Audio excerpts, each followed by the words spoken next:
os nossos projetos em 3D de cozinhas correm bem. Às vezes os clientes não gostam daquilo que lhes apresentamos, às vezes nós próprios não ficamos satisfeitos com aquilo que fazemos, outras vezes as dimensões que nós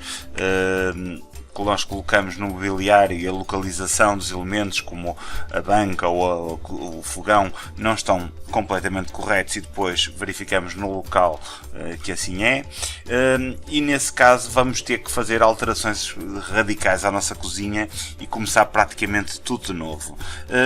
No entanto, muitas vezes nós só queremos eliminar os móveis de cozinha, queremos manter tudo mais porque está correto. Por exemplo, eu tenho esta cozinha com esta determinada configuração, em que todas as paredes estão corretas, a localização das portas está correta, portanto está tudo bem, exceto o mobiliário com o qual eu não estou satisfeito. Então como é que eu posso apagar todo o mobiliário de cozinha e tudo que eu fiz a nível de móveis de cozinha para começar novamente a recolocar módulos a partir do zero?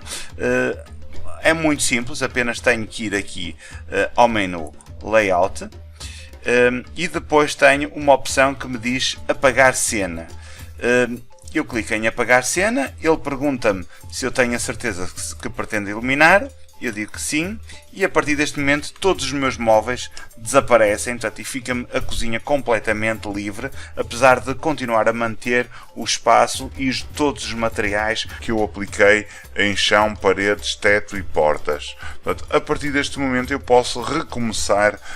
a desenhar a minha cozinha. Convém que, se eventualmente tiverem a trabalhar portanto, uma cozinha alternativa, digamos assim, a um projeto alternativo ao que tinha feito anteriormente, convém que a operação seguinte seja gravar como, portanto, fazer fecheiro,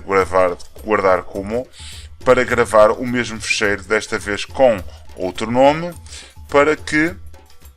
ele aqui pergunta-me se eu quero copiar os fecheiros de textura, eu vou dizer que não, para não multiplicar os fecheiros de textura naquela pasta, e portanto, deste modo eu tenho um segundo projeto e mantenho gravado o primeiro, para o caso de eu querer reaproveitar o primeiro projeto, portanto, e ter um segundo projeto utilizando a mesma base, ou seja, o mesmo espaço, os mesmos materiais de chão, os mesmos materiais de parede e as mesmas portas